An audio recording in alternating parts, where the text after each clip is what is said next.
संजीवनी, तुला यायचं नसेल तर नको येऊस, पण बाकीच्यांच्या मनात भीती नको घालूस ना. मी सावध करायचा प्रयत्न करतेय. ऐकायचं तर ऐका, नाही तर मग भोगा तुमच्या कर्माची फळं. वहिनी, राजवर्धन,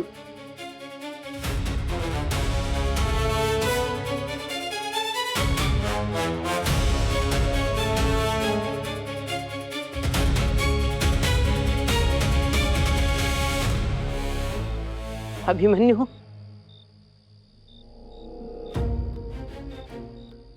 बाळा, आता जे काही झालं त्याचा विचार करायचा नाहीस. नाही करणार. आणि संध्याकाळी लवकर ये. हा, येतो. निघू आम्ही? शशांक, अभिची काळजी घ्यायची. Of course old lady.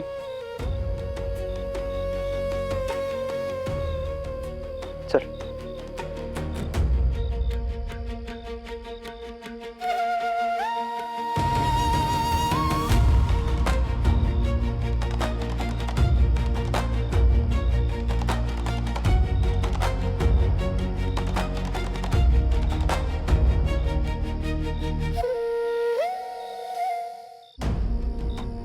अलकाताई, तुम्ही या सगळ्या गोष्टी मनात ठेवू नका. आपण एखादी गोष्ट मनापासून केली ना की कुठलंच विघ्न येत नाही. खरंच. बरं, आज चांगला दिवस आहे की नाही, तर आजचा दिवस हसऱ्या चेहऱ्याने घालवायचा.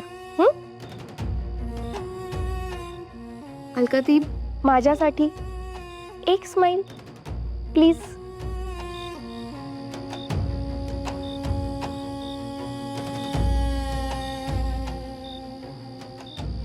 चला.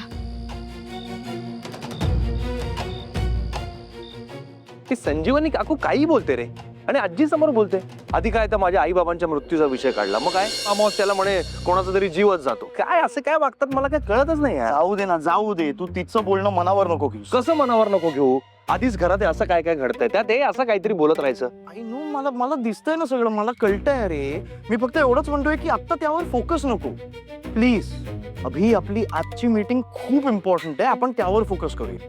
आणि महत्वाचं म्हणजे तू ना या विषयांवर विचार करूच नकोस, कारण तुझं कसं आहे माहितीये का, तुझ्या मेंदूच्या इंजिनला एकदा ती इग्निशन बसलं ना की मग गाडी धावते आपली. मग ती आली त्या ओव्हर थिंकिंगच्या हायवेवर. ओव्हर थिंकिंग करत नाहीये मी. मला जे दिसतंय, ज्याचा मला त्रास होतोय ते तुला बोलून दाखवतोय, बाकी काही नाही. हो, मला माहितीये, पण अरे पण सगळ्या प्रश्नांची उत्तरं नाही ना मिळत.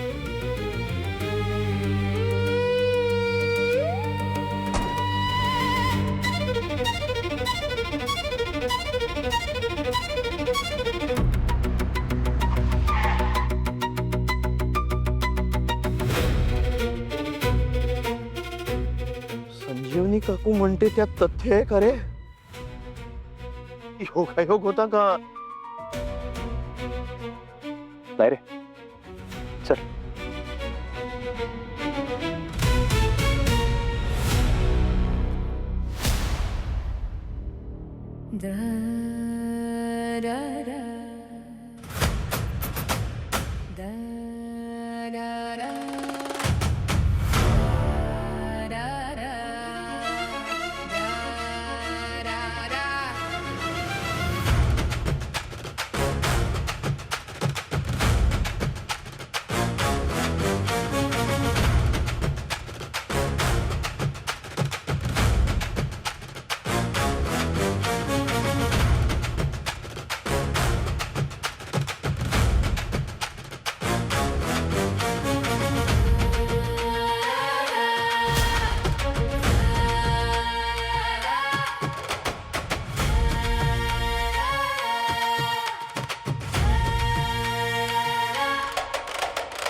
इथे काय करतेस?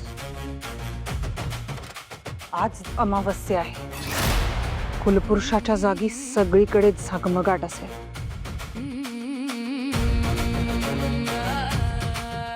कसा दिसेल तेच बघते. एक विचारू, त्या राजवर्धनशी का हुज्जत घालत असतेस? आणि अमावस्येचा आपल्या गेलेल्या मुलांचा विषय परत का काढलास? काय विचारतोय मी? मृत्यूची भीती ही सगळ्यात मोठी असते.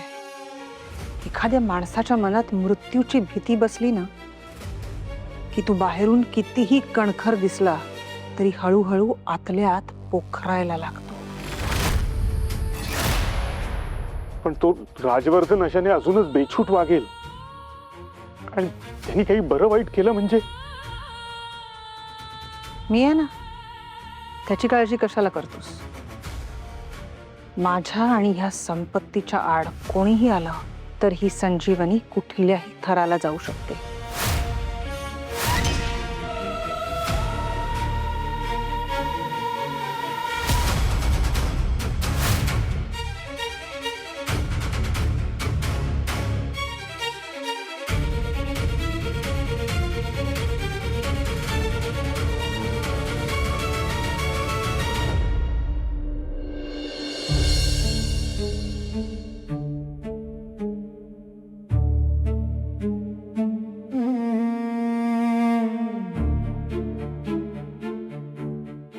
अलकाताई, अलकाताई, हा, काय कुठे हरवलात?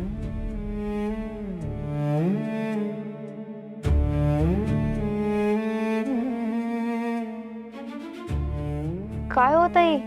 काय झालं तुम्हाला? इतके छान दिवे बनवताय आणि तोंड असं पडलेलं शोभतंय का? चला हसा बरं आता. अगं आहो, हसा. आता कसं बरं वाटतंय? तुम्हाला माहितीये का, आमच्या गावाकडे आम्ही सगळ्या बायका एकीच्या घरी जमतो आणि सगळ्यांचे दिवे बनवतो. किती छान ना. पटकन होत असतील ना ग दिवे मग, आणि वेळही वाचत असेल. एकीने छान दिवे बनवायचे, दुसरीने छान मांडायचे आणि तिसरी वालीचं काम सगळ्यात महत्वाचं. विचारा काय?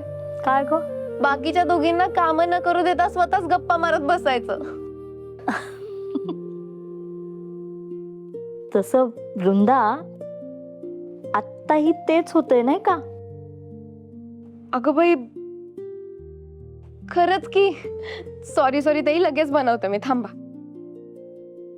पण अलकाताई, गावाकडे दीप अमावस्याला आम्ही इतके दिवे बनवायचो ना की काही विचारूच नका.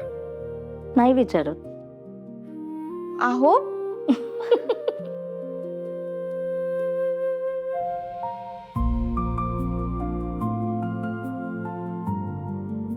काय ग वृंदा, हम्म? तुला तुला कधी घरच्यांची आठवण नाही का ग येत?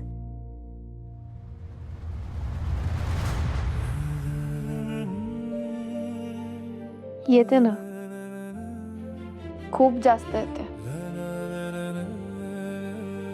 अलकाताई, मी घरच्यांना वचन दिलंय, मी पुन्हा घरी येईल ते माझ्या मोहनला सोबत घेऊनच. ही वृंदा तुझ्याशिवाय जगूच शकत नाही. एक वेळ श्वास थांबला तरी वृंदा जिवंत राहील, पण तिच्या मोहन शिवाय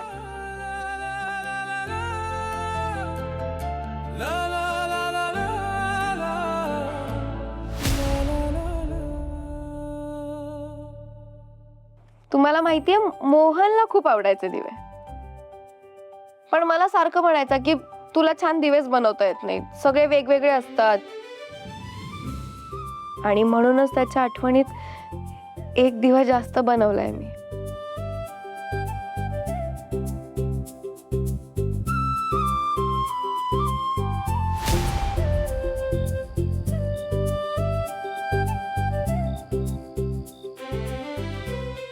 वा वा वा वृंदा, अगं काय भारी सजावट झाली आहे. आज सगळे दिवे मी खाणार आहे वृंदा.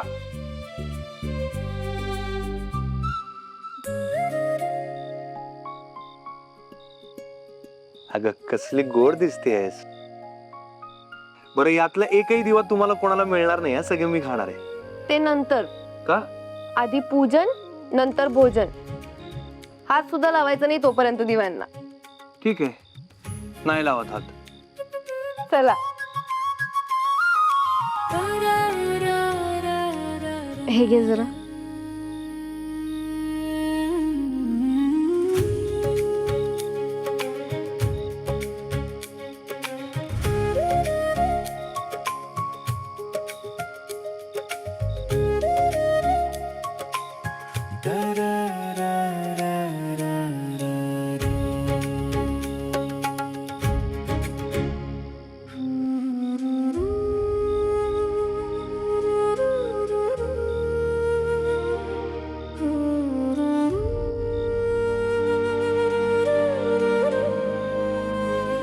देवा, आमच्या आयुष्यात अंधार कधीच येऊ देऊ नकोस हं. आणि आला तरी तो लवकर जाऊ दे, कायमचा. मग कितीही संकट आली किंवा कितीही वाईट वेळ आली तरी आमची वाट कायम उजेडात राहू दे. आमची साथ सुटू देऊ नकोस.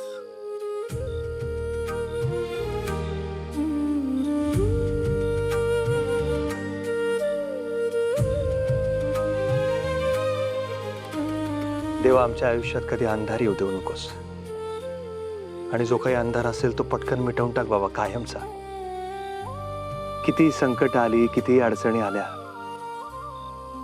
तरी आमचं आयुष्य कायम उजेडात राहू दे. आमची साथ कधी सुटू देऊ नकोस. पास आता पाया पडून घे. बरं, पूजा झाली, आता तू खाऊन घे दिवे. आता मला नाही खायचं. का? काय झालं? तू म्हणालीस ना हात नाही लावायचा, मग मी आता नाही लावणार हात. अरे मोहन, एवढं काय चिडायचं येतात? गप खाऊन घे आता. नाही. अरे बरं, सॉरी म्हणतेय मी आता, तू खा. नाही. अच्छा, नाही खायचे दिवे? अजून पण नाही खाणार?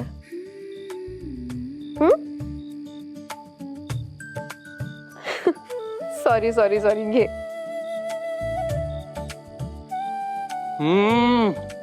सुख आहे, सुख. कसे वा वा. झाले? कसे झाले? बरं, पटकन. वा वा वा वा वा, धमाल. मी आता एकही ठेवणार ना, खाऊन टाकणार सगळं. ए बासा, आता बासा, आता हा शेवटचा. आई बाबांना ठेव ना. एक एक एक घास बरं, पटकन.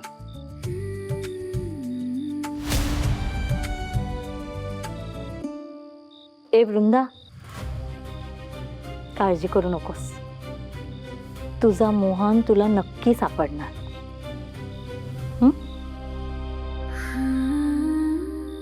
वृंदा, अलका, काय ग, तयारी झाली का?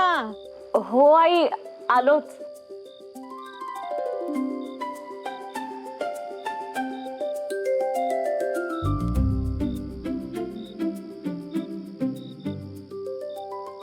अलकाताई, चला मी तुम्हाला आधी सोडते, नंतर दिवे नेऊन देते. हा, हे ठेव. आणि अगं नाही, तू हो पुढे, मी जर वॉशरूमला जाऊन येते. ठेव हे. बरं, सांभाळू ना. अगं डोंट वरी, येईन मी.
अभिमन्यू, ही सगळी तयारी आहे ना, ती वृंदानी एकटीने केली बर का.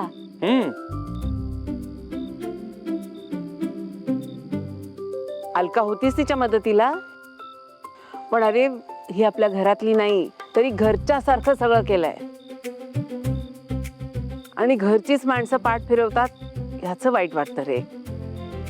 असू दे, जाऊ दे. वृंदा कुठे राहिली? वृंदा, अगं ये ना, ये लवकर ये.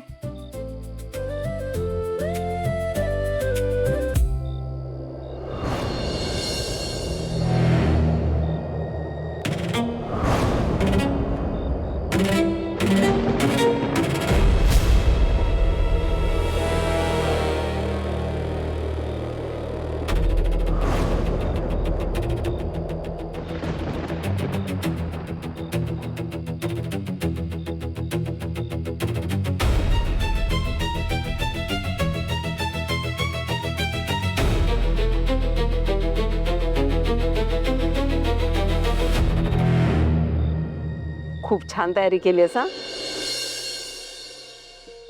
अभिमन्यू, अलका, तुम्ही पूजा करून घ्या, मग मी कुलपुरुषाला गाऱ्हाण घालते. बर.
कुलपुरुषा,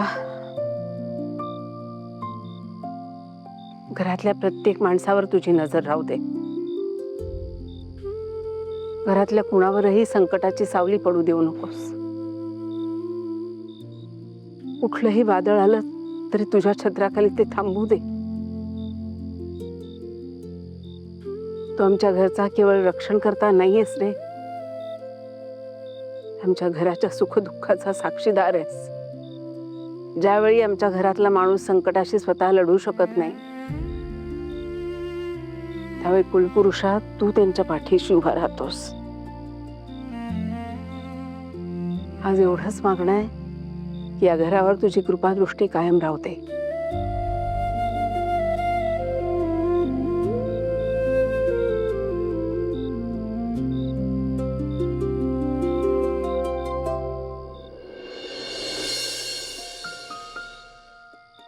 सांभाळ रे बाबा.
कुलपुरुषा, माझा मोहन मला परत दे.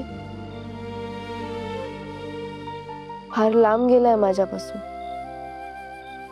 तो जिथे कुठे असेल तिथून त्याला माझ्यापर्यंत येण्याचा रस्ता दाखव.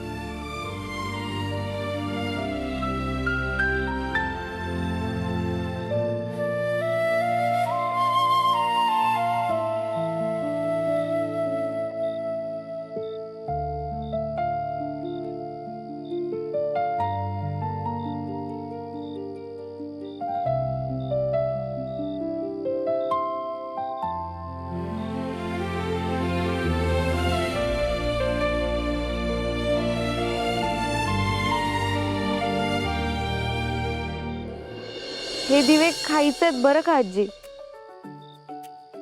कोणाला खायचे असतील तर खाऊन घ्या. हा. प्रसाद समजा. हो खायचे ना दिवे, खायचे सगळ्यांनी, फक्त आज जाऊन खाऊया. दे माझ्याकडे. चला हलका चल. हो हो आई.